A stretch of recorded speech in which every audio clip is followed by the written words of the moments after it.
بسم اللہ الرحمن الرحیم نحمده ونصلی علی رسوله الکریم اما بعد اعوذ باللہ من الشیطان الرجیم لقد کان لکم فی رسول اللہ اسوة حسنہ وقال النبی صلی اللہ علیہ وسلم انا رحمت مہدات صدق اللہ العظیم وصدق رسولہ النبی الکریم۔ بزرگان محترم اور عزیز دوستو، ربیع الاول کا مہینہ ہے۔ یہی وہ مبارک مہینہ ہے جس میں کائنات انسانی کو اللہ پاک نے اپنی سب سے بڑی رحمت عطا کی، اور اس مہینے کو موسم بہار قرار دیا، اور یہ پوری دنیای انسانیت کے لیے نبی کریم صلی اللہ علیہ وسلم کی ذات گرامی صرف ہم ایمان والے اور مسلمانوں ہی کے لیے باعث رحمت ہو، ایسا نہیں۔ اللہ تعالیٰ نے جتنے انبیاء کرام علیہ الصلاۃ کو مبعوث فرمایا، ان کی حیثیت یہ تھی کہ وہ کسی قوم کی طرف، کسی بستی کی طرف، کسی برادری کی طرف بھیجے گئے تھے۔ ان کی ذمہ داریاں محدود تھیں، اور اپنے علاقے کے لیے یا اپنی بستی کے لیے انہیں جو ذمہ داری دی گئی تھی، ان ذمہ داری کو پورا کر لینا ان کے لیے اپنے عہدے سے بر آ جانا تھا کہ انہوں نے اپنی ذمہ داری پوری کر لی۔ لیکن اللہ تعالیٰ نے اپنے آخری نبی جناب رسول اللہ صلی اللہ علیہ وسلم کو پوری کائنات انسانی کے لیے نبی بنا کر کے بھیجا،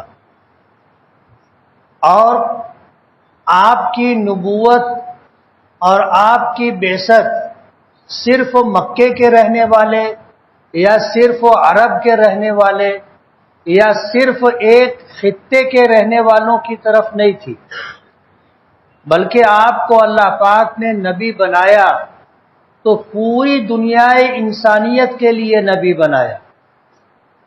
کسی علاقے کے ساتھ آپ کی بعثت مختص نہیں تھی، پوری دنیا کے لیے اللہ نے آپ کو نبی بنایا، اور آپ کی بعثت کسی زمانے کے ساتھ مخصوص نہیں تھی کہ آپ 10 سال کے لیے، 50 سال کے لیے، 100 سال کے لیے نبی بنا کر کے بھیجے گئے، نہیں، آپ کا زمانہ بھی لامحدود ہے۔ جب تک یہ دنیا رہے گی آپ کی نبوت و رسالت تو رہے گی۔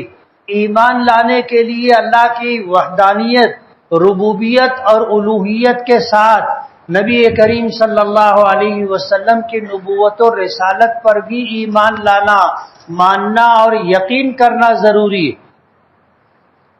تو دنیا میں تو آپ کا وجود ایک نبی اور رسول ہونے کے اعتبار سے ضروری ہے ہی، لیکن آپ کی نبوت و رسالت اس دنیا کے ختم ہو جانے کے بعد بھی رہے گی، اور آپ کی وہ حیثیت برقرار رہے گی۔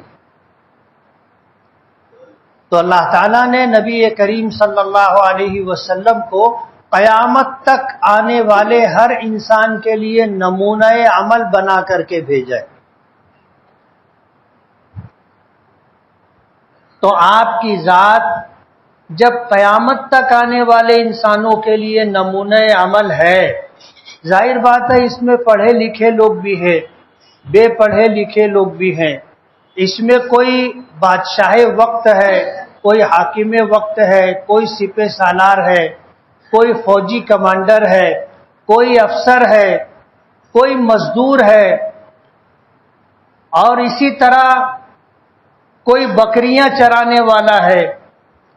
نبی کریم صلی اللہ علیہ وسلم کی ذات کو ہر ایک کے لیے نمونہ بنایا گیا، اور وہ ساری خوبیاں اور ساری صفات جو کسی انسان کو ایک اچھے انسان ہونے کے لیے، ایک اچھا منتظم ہونے کے لیے، اور سماج اور خاندان کا ایک اچھا فرد ہونے کے لیے ضروری ہے، وہ ساری خوبیاں اور صفات نبی کریم صلی اللہ علیہ وسلم کی ذات میں اللہ نے جمع کر دی۔ حیثیت سے بھی اگر آپ دیکھیں گے کہ اگر باپ ہے تو اس کے لیے آپ کی ذات نمونہ ہے، بیٹا ہے تو اس کے لیے آپ کی ذات نمونہ ہے، شوہر ہے تو اس کے لیے آپ کی ذات نمونہ ہے، بھائی ہے تو اس کے لیے بھی آپ کی ذات نمونہ ہے۔ یعنی حیثیت بھی اگر دیکھیں تو ہر حیثیت میں نبی کریم صلی اللہ علیہ وسلم کی ذات کو اللہ نے نمونہ بنایا ہے۔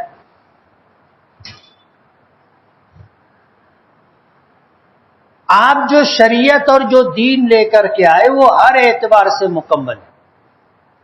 انبیاء کرام علیہ الصلوۃ والسلام کا زمانہ رہا، آتے رہے جاتے رہے، وہ سلسلہ چلتا رہا، احکامات بھی آتے رہے، احکامات منسوخ بھی ہوتے رہے، احکامات تبدیل بھی ہوتے رہے، اور یہ سلسلہ چلتا رہا۔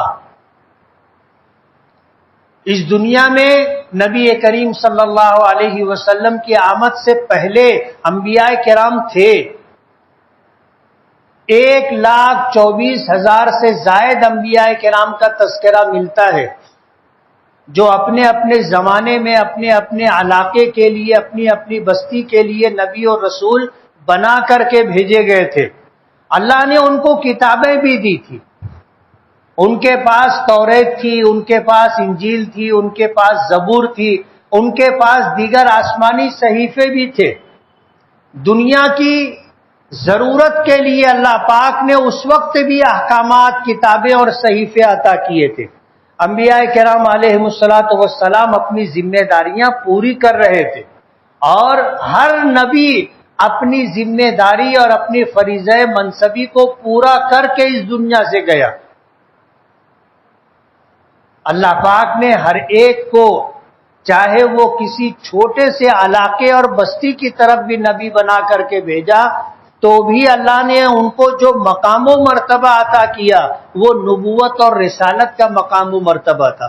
اور اس حیثیت سے حضرت آدم علیہ نبینا علیہ الصلوۃ والسلام سے لے کر آخری نبی ہمارے آقا جناب رسول اللہ صلی اللہ علیہ وسلم، سب کی حیثیت یکساں ہے کہ سب نبی ہیں، سب رسول ہیں۔ جن کو اللہ نے کتاب یا صحیفے عطا کیے وہ رسول ہے، اور جن کو اللہ نے کوئی کتاب نہیں دی، کوئی صحیفہ نہیں دیا، بلکہ ان سے پہلے جو نبی و رسول آئے ان کو جو صحیفے، جو کتابیں دی گئی، ان کی دعوت و تبلیغ کی ذمہ داری دی گئی، تو وہ نبی ہیں۔ ہر ایک کی اپنی ایک حیثیت ہے نبی اور رسول ہونے کے اعتبار سے، اور اس میں سب برابر ہے۔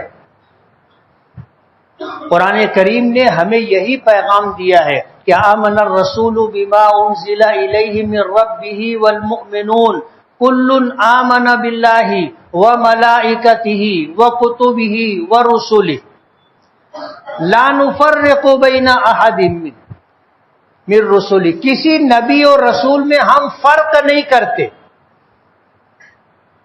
یہی وجہ ہے کہ ہمیں جو حکم دیا ہے قرآن کریم میں، اور ہمیں جو حکم دیا ہے ہمارے آقا جناب رسول اللہ صلی اللہ علیہ وسلم نے، یہ اسی کا اثر ہے کہ ہم جب حضرت موسیٰ علیہ السلام کا نام لیتے ہیں تو حضرت موسیٰ علیہ السلام اور ہمارے آقا جناب رسول اللہ صلی اللہ علیہ وسلم کے درمیان کوئی فرق نہیں کرتے۔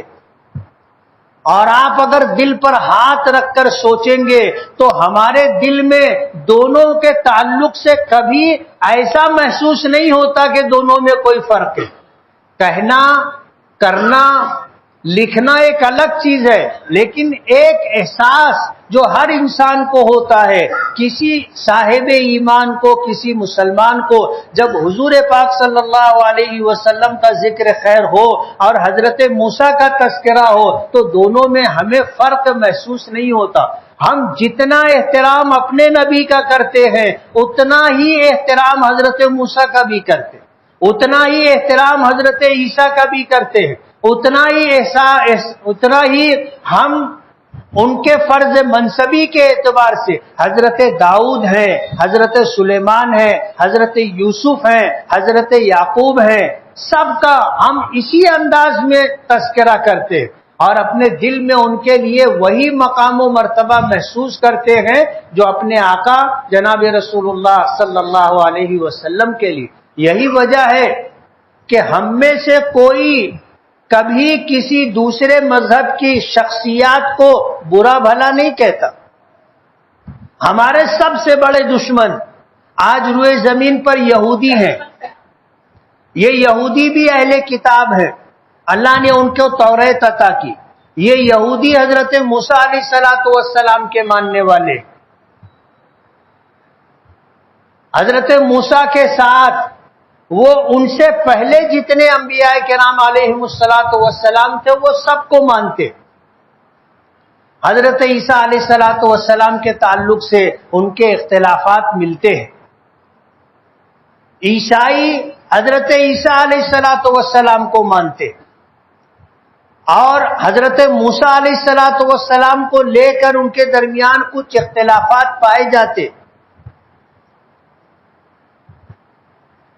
یہودیوں کو سب سے زیادہ اختلاف اور انکار نبی کریم صلی اللہ علیہ وسلم سے، اور یہ تفصیل آپ سن چکے کہ حضرت ابراہیم علیہ السلام کو اللہ پاک نے پہلا بیٹا حضرت اسماعیل کی شکل میں اور دوسرا بیٹا حضرت اسحاق کی شکل میں عطا کیا. اور اللہ پاک کی منشا تھی اور اس کائنات انسانی میں اللہ پاک کا ایک فیصلہ تھا کہ حضرت ابراہیم کے دوسرے بیٹے حضرت اسحاق کی اولاد سے انبیاء کرام علیہم السلام کا سلسلہ چلا. اور کتابوں میں آتا ہے کہ 10,000 سے زائد انبیاء کرام حضرت اسحاق علیہ السلام کی اولاد میں آئے. اور توریت میں نبی کریم صلی اللہ علیہ وسلم کا ذکر خیر ملتا تھا. اور یہودی نبی آخر الزمان سرکار دو عالم صلی اللہ علیہ وسلم کی آمد کا انتظار بھی کر رہے تھے. مدینہ منورہ کے قریب یہودیوں کے قبائل آباد تھے، ان کے اپنے قلعے تھے. بنو قینقاع ہے، بنو نذیر ہے، عقاز ہے. یہ جو قبائل تھے یہ قبیلے ان یہودیوں کے تھے جنہوں نے توریت میں پڑھا تھا اور اپنے علماء کی زبانی سنا تھا کہ اللہ کا آخری نبی آئے گا تو کس علاقے میں آئے گا. اس علاقے کی نشاندہی توریت میں تھی اور وہ نشانیاں مدینہ منورہ میں پائی جاتی تھی. مدینے کا نام پہلے یثرب تھا، اس بستی کا نام پہلے یثرب تھا، اس کا نام نبی کریم صلی اللہ علیہ وسلم نے بدل کر کے مدینہ رکھا تھا. تو اس بستی کے تعلق سے جو علامات و نشانیاں توریت میں موجود تھی وہ سب مدینہ منورہ سے میں پائی جاتی تھی. تو یہودیوں کے قبائل آ کر کے نبی آخر الزماں کے انتظار میں مدینہ منورہ کے ارد گرد آباد ہو گئے تھے. اور کتابوں میں آتا ہے کہ جب مدینے والوں سے ان کا جھگڑا ہوتا تھا، مدینے میں 2 قبیلے تھے، قبیلے اوس اور قبیلے خزرج. یہ مشرک تھے اور یہودی اہل کتاب تھے.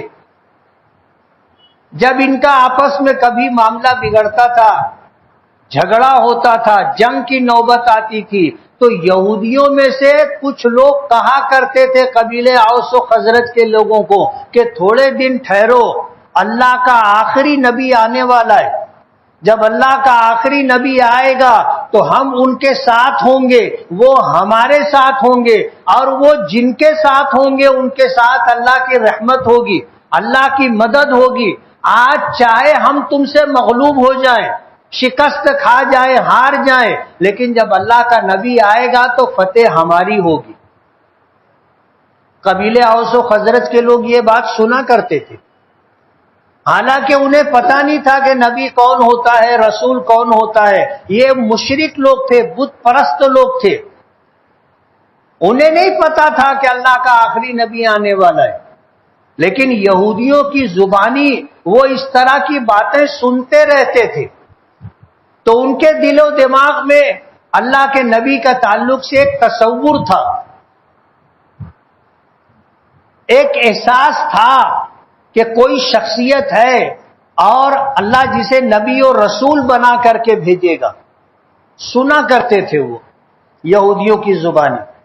اور اتفاق کی بات، حج کے موقع پر جب مدینے سے کچھ لوگ مکہ آئے، حضور پاک صلی اللہ علیہ وسلم حج کے موقع پر مینا، مزدلفہ، عرفات میں لوگوں کے اپنے اپنے ٹھکانے ہوتے تھے، لوگ اپنے خیمے لگا کر کے رہتے تھے. آپ لوگوں کے پاس جا کر کے اسلام کی دعوت و تبلیغ کیا کرتے تھے. ایسے ہی کچھ لوگوں کے پاس جو مدینے سے آئے تھے، نبی کریم صلی اللہ علیہ وسلم پہنچے اور اپنا پیغام پیش کیا. یہ مدینے کے رہنے والے قبیلے اوس و خزرج کے لوگ تھے. انہوں نے یہودیوں سے سن رکھا تھا. جب یہ چیز ان کے سامنے آئی اور نبی کریم صلی اللہ علیہ وسلم کی زبانی براہ راست جب یہ پیغام ان کے سامنے آیا تو وہ ساری باتیں ان کے دل و دماغ میں تازہ ہو گئی جو یہودیوں سے سنا کرتے تھے. انہوں نے آپس میں تذکرہ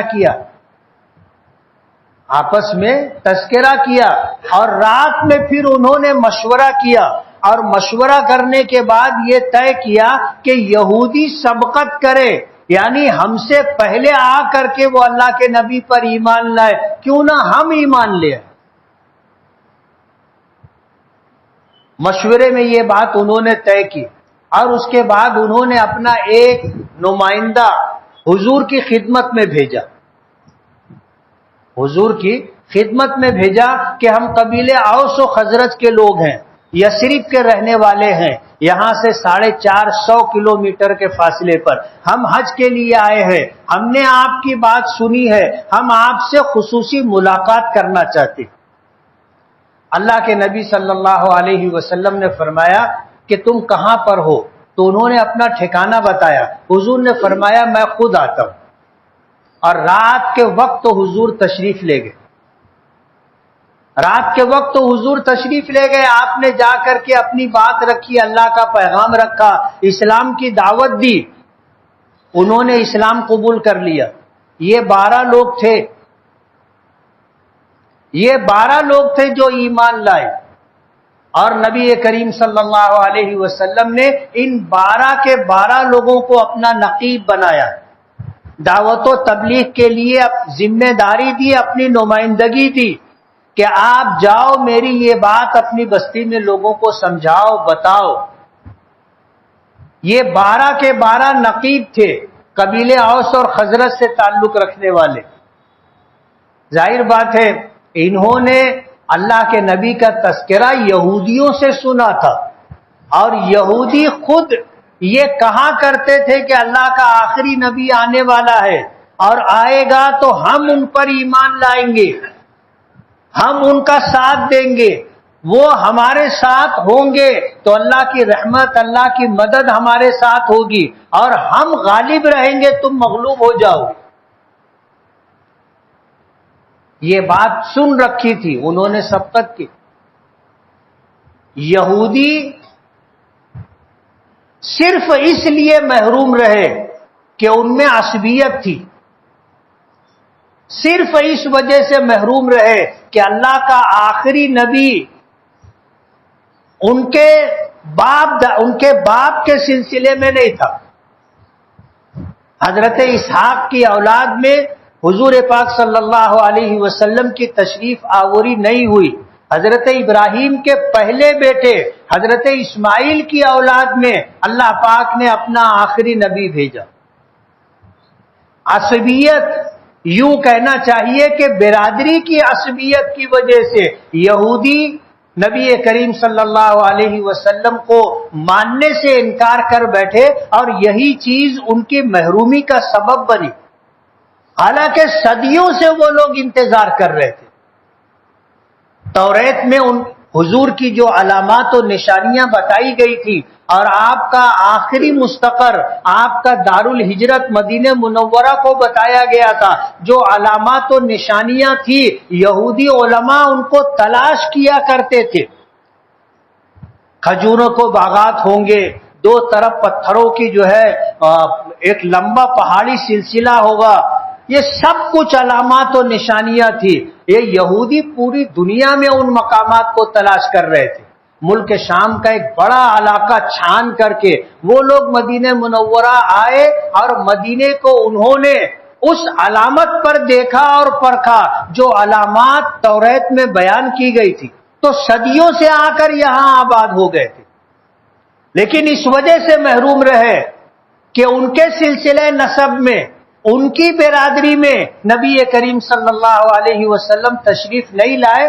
حضرت اسحاق بنی اسرائیل میں نہیں آئے بلکہ بنی اسماعیل میں آئے. حضرت ابراہیم کے دو بیٹے تھے، ایک اسماعیل اور ایک اسحاق.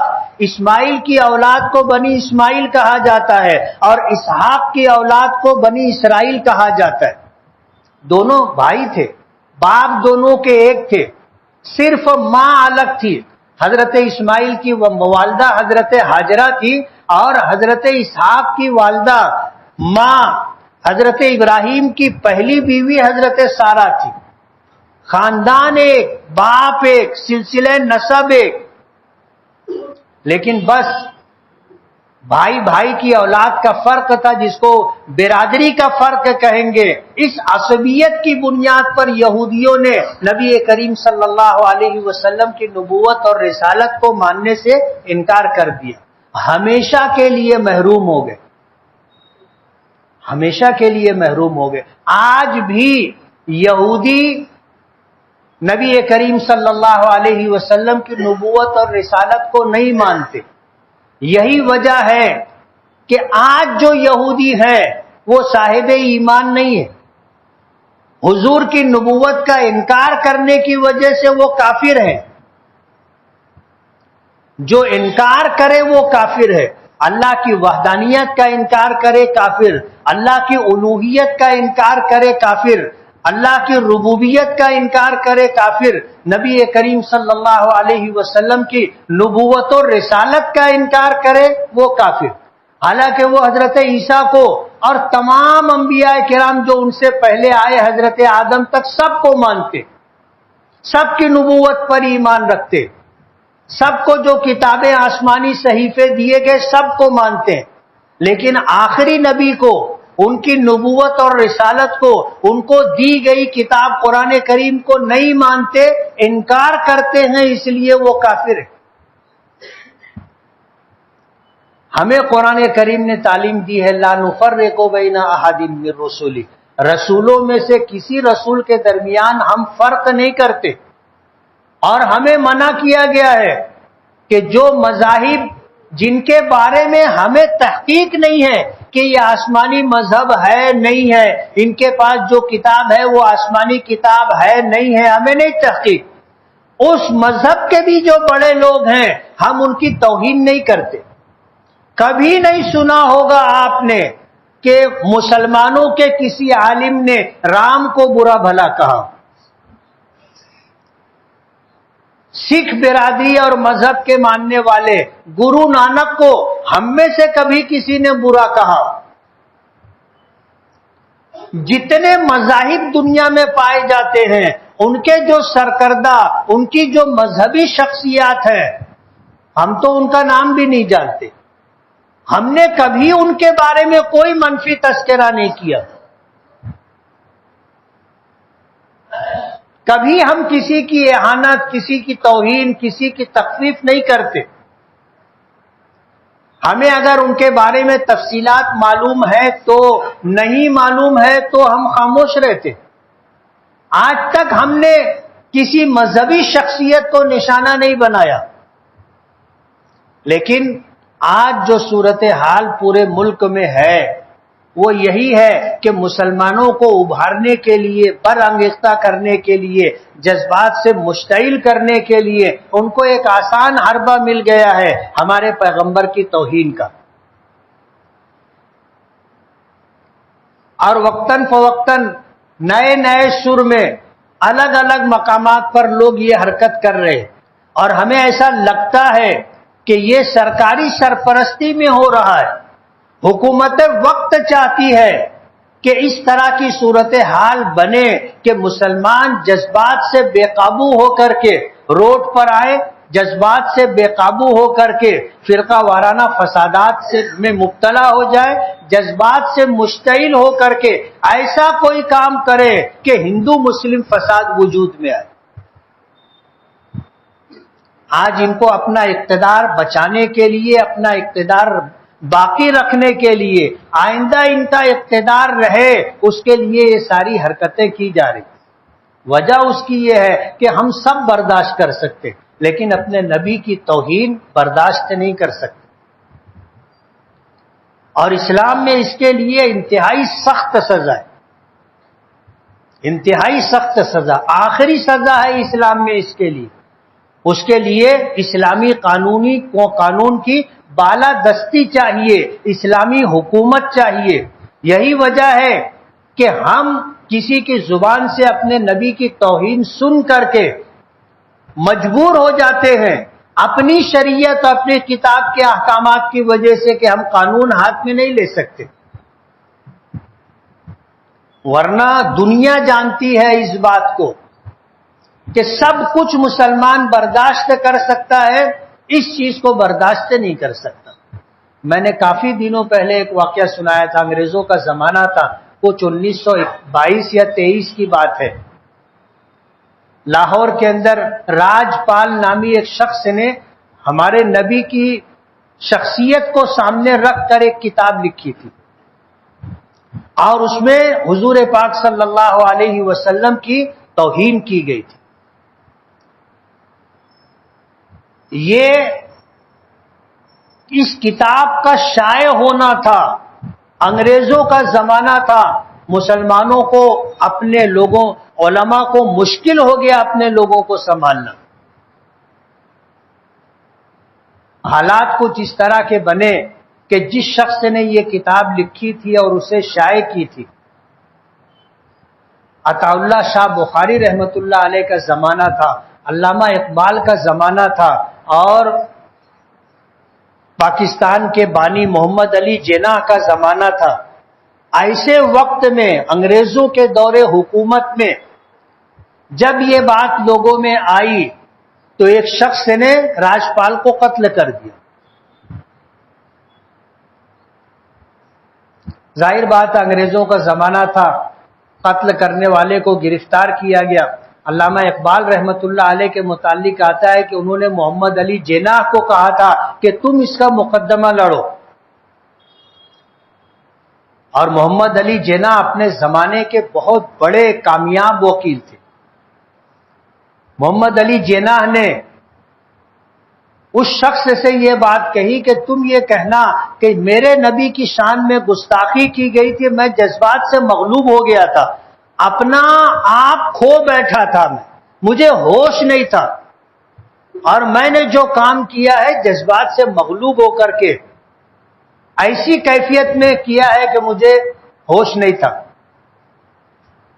تو اس نوجوان لڑکے نے یہ بات کہی کہ وکیل صاحب، ساری زندگی تو میری غفلت میں گزری، میں تو ایسا مان کے چلتا ہوں کہ میں ہمیشہ بے ہوشی میں رہا، جو کام کرتا رہا وہ مدہوشی اور بے ہوشی میں کیا، یہی ایک کام ایسا ہے جو میں نے پورے ہوش و حواس میں کیا۔ بہت سمجھانے کی اسے کوشش کی گئی کہ تم ایسا بیان دو، تم ایسا بیان دو۔ اس نے کہا کہ نہیں، کورٹ میں کھڑے ہو کر کے اس نے اعلیٰ اعلان یہ بات کہی۔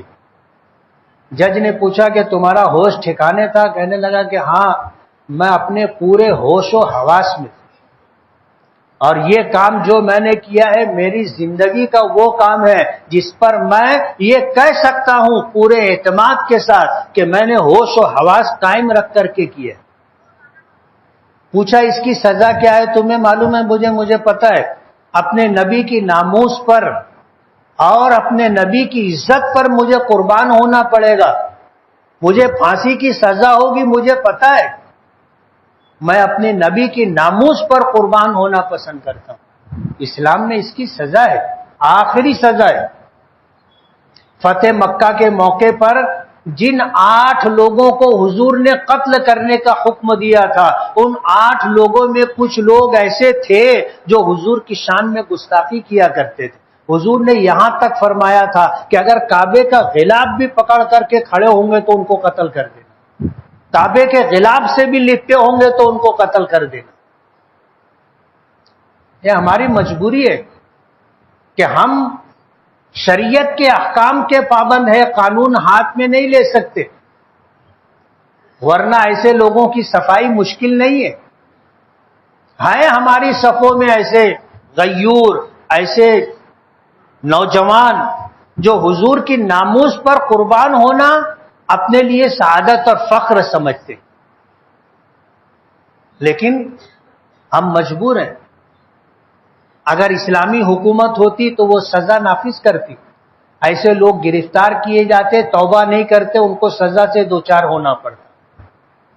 لیکن آج دکھ کے ساتھ کہنا پڑ رہا ہے کہ جو حکومت میں ہے، حکومتوں کی سرپرستی کر رہے ہیں، وہی لوگ چاہتے ہیں کہ اس طرح کی صورتحال بنے اور حضور کی شان میں گستاخی کی جائے۔ ہمارا ایمان ہے، چاند پر تھوکنے سے کسی کا تھوک چاند تک جاتا نہیں، بلکہ واپس تھوکنے والے کے منہ پر آتا ہے۔ ایک شخصیت ہے پوری دنیا میں جن کے ذکر کو اللہ نے بلندی عطا کی، اور انصاف پسند لوگ جب کسی کی شخصیت کو پڑھتے ہیں تو سب سے زیادہ اگر عزت و احترام دیتے ہیں اور تاریخ میں کسی شخصیت کو 1 نمبر کا مقام دیتے ہیں تو نبی کریم صلی اللہ علیہ وسلم کی ذات گرامی، اور ان جیسے لوگوں کے بھوکنے سے کوئی فرق نہیں پڑتا۔ حضور کی شان جہاں ہے وہاں ہے، فرق ہم پر پڑتا ہے کہ ہم اپنے نبی کی شان میں گستاخی برداشت نہیں کر سکتے۔ ہم قانون کے دائرے میں رہ کر کے کوشش کرتے ہیں کہ ایسے لوگوں کے اوپر کارروائی ہو، اور یہ حکومت وقت کی ذمہ داری ہے۔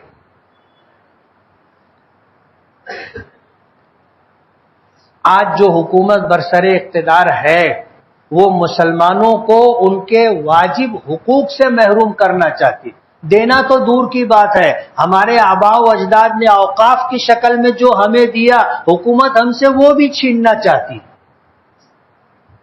آج اعتراضات داخل کرنے کا آخری دن ہے، ہو سکتا ہے وقت بڑھے، لیکن آج آخری دن ہے۔ جن لوگوں کی طرف سے آن لائن اعتراض داخل نہیں کیا گیا ہے وہ بھی اعتراض داخل کریں۔ جمعیت علماء اور مسلم پرسنل لا بورڈ اور دیگر ملکوں کے اکابرین علماء کی طرف سے یہ پیغام ہمیں دیا گیا ہے کہ اوقاف کی حفاظت کے لیے ہم اپنا اعتراض داخل کریں۔ کتنے دکھ کی بات ہے اور کتنے افسوس کی بات ہے کہ آج بھی بہت سارے مسلمان یہ سب کچھ سننے سمجھنے کے باوجود اعتراض داخل کرنے کے لیے بھی تیار ہیں۔ لاکھوں ایکڑ جگہ ہندوستان میں مسلمانوں کے لیے لوگوں نے وقف کی، اگر وہ ساری جگہیں مسلمانوں کو مل جائے، صحیح استعمال ہو تو ہمیں سرکاری امداد کی کوئی ضرورت نہیں ہوگی، اتنی آمدنی ہوگی جس سے ہمارے بچوں کا تعلیمی مسئلہ، ہمارے بچوں کا معاشی مسئلہ، ہمارے معاشرتی اور سماجی مسائل سب حل ہو جائیں گے۔